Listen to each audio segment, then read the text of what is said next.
Hello everyone, in today's video we're going to be doing a little experiment.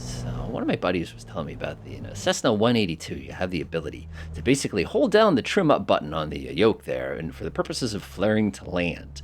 For those of you who don't know the 182, it is a rather tricky plane. You can actually watch the nose kind of wandering around. Very authentic 182 action there, and I actually got to lose a little bit of altitude. There it goes. There we go. So I'm going to go ahead and square the trim away as best as I can right now. So what we're going to attempt to do is use the trim to flare.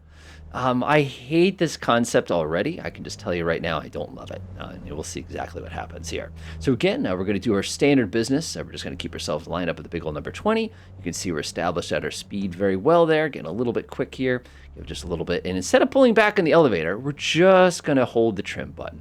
Let's see what happens here. Power is good. All right, holding trim, holding trim, holding trim, holding trim, holding trim. Oh, oh no.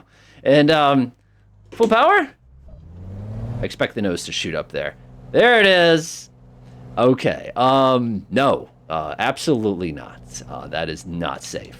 It would definitely have gone a lot easier if I had brought in a little bit of elevator. And theoretically, that could have been a little bit safer. That's in 182. I recognize that sound. All right, so let's be a little fair here. Let's try it slightly differently.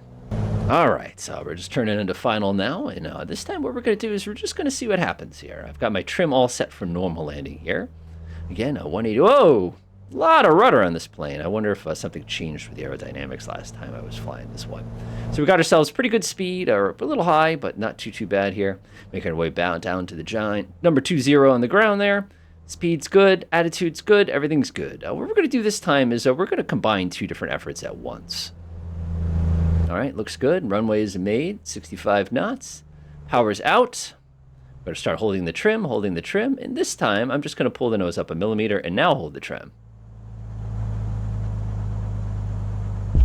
Oh, that's different.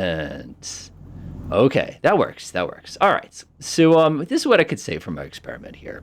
If you attempt to flare with the trim, it's not going to go well. If you start the flare, then hold on the trim nose up, you'll actually be able to get a relatively soft landing. All right, I don't know how I feel about this. I feel like that's dangerous, because if we have to go around, our trim is now going to go and make our nose basically shoot to the sky as we're scrambling to go down. But it did technically work. I don't know how to feel. I don't recommend it, but it does work. Enjoy.